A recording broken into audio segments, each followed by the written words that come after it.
I'm going to tell you exactly how to stay in shape over Thanksgiving.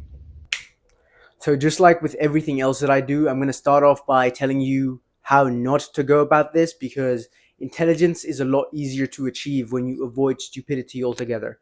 That's probably a quote that somebody said before, but whatever. So, what you do not want to do in any circumstance whatsoever is skip Thanksgiving altogether. Listen to me. I've made that mistake of skipping out on family events and skipping out on eating out and skipping out on even dates and like all of that stuff. I've made that mistake of skipping out on social events because I'm on my cup, bro, or I'm on that grind, or blah, blah.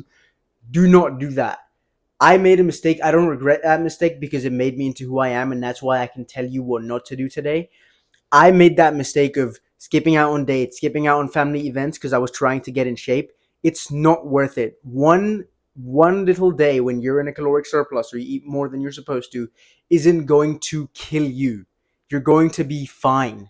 The other thing that you do not want to do is take a food weighing scale to the Thanksgiving party. So you show up to the party with your little dumbass food weighing scale, and your entire family's there, and they go, "Oh my god, this guy's in great shape. He's changed his life. Like, he looks like a different person.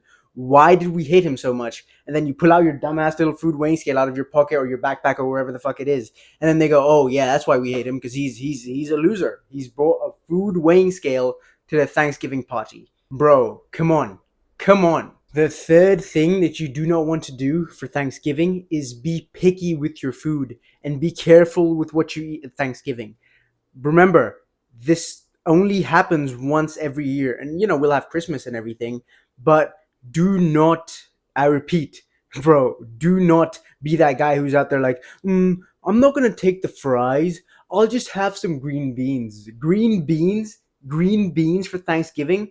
Are you stupid? Bro, enjoy this one day. Now, there is a caveat to this specific rule, and I will explain what that is later down the video. But if you're that guy at the party who's like, I'm going to be really careful with what I eat for Thanksgiving, if you're going on a Thanksgiving type dinner every other weekend, like your family has a big dinner every weekend or something, okay, then you've got to make sure that you're a little bit more careful with your food. But if you're only having family parties once every 2, 3, 4 months, or maybe even just once every major like public holiday, like Thanksgiving, Christmas, stuff like that, that is when you let loose and eat food like you're not into health and fitness pretty much. I'm telling you this because that's what I do now. My family rarely ever has like vacations and parties and stuff like that. So when I go to eat, I eat. So that was just a whole bunch of talking for me to give you the TLDR version of this, which is celebrate Thanksgiving. Celebrate and do not restrict. If you can just understand that little sentence, celebrate, don't restrict, then you'll probably have a good Thanksgiving. Now, there are a few things that you can do this Thanksgiving to just avoid ballooning up like the fucking Michelin tire man thingy, whatever the fuck it is.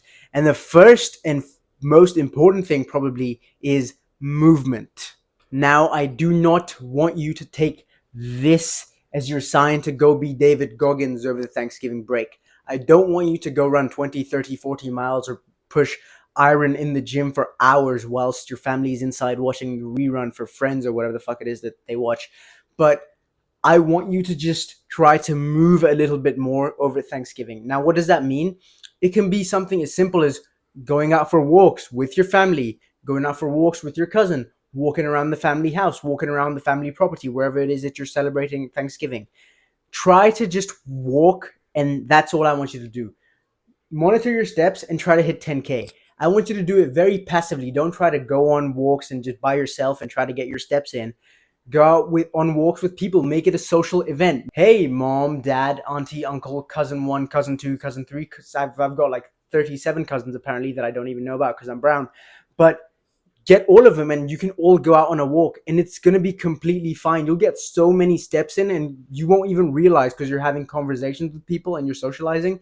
But if you don't like that, then just get one cousin. If you're like introverted or whatever, take one cousin or one family member and just go out on a walk with them.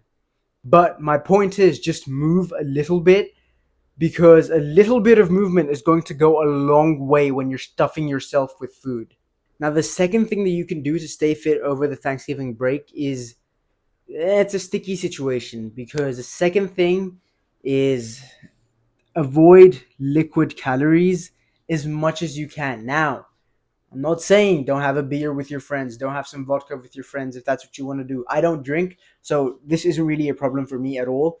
But if you're going to do that, go ahead and do that. But try to, how do I say this? Try to maintain some level of moderation.